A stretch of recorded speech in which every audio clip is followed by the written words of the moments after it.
po, Kuya Jums. Ayan o. Kakaut lang namin o. Oh, sarap na higa namin o. Kahit pag ito kaya higa natin dalawa.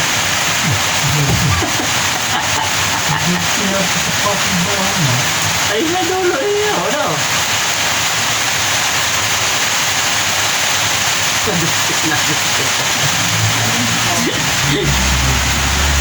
Oh, ayan o. Kakaut lang namin.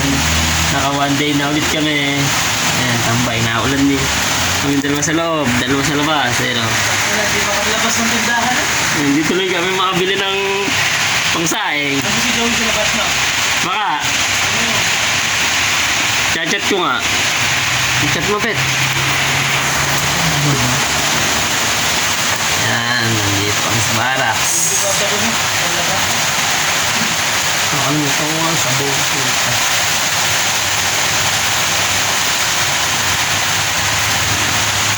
Sarap na higa namin. Yan si Boss Robert. Oh. Ayun, dalawa sa tabi. Si Joey sa taas.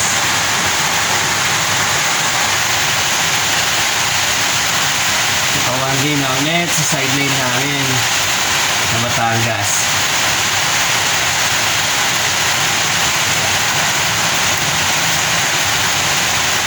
Nakakapaan ko pa. Wala siguro talaga natin ang pagkala. Kaya nga eh. Bumalik tayo na. Pumunta tayo dito na ulan. Bumalik tayo na ulan. Hanggang ngayon nakaulan yun.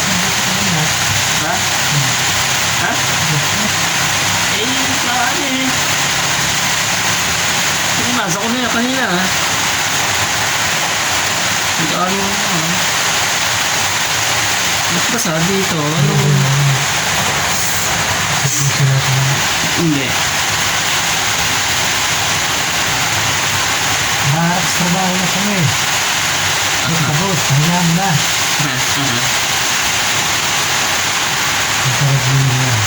Nakapanood. Sabi ah. Kain tayo ng hapunan ah. Ito ang dinaras namin dahil sa pagputista sa STP. Titis kayo sa dilis, sardinas ang unang mahal. At saka muna kami din eh. Ikaw, ano masasabi mo uy? Sa ulam mo. Ayan na inuulam na namin. Puro mga isdang tanga kami na ulam ngayon. Ikaw ba? O, ayan o, Naiba naman yung sa akin, jampong. Kaya lang, noodles pa rin. O, ikaw, masasabi mo. O, ayan. Dinaing ng tilapia. O, dinaing na yung tilapia. O, ayan yung ulam namin o. Dinaing ng tilapia. O, ito muna ngayon. Bukas maglalaga kami ng baboy. Mga isdang tanga. Isdang tanga daw ulam namin. Gusto ka nga ulam natin, ano? Oo naman, ano. Yung isdang hindi na lumaki. Eh, lumaki ka agad.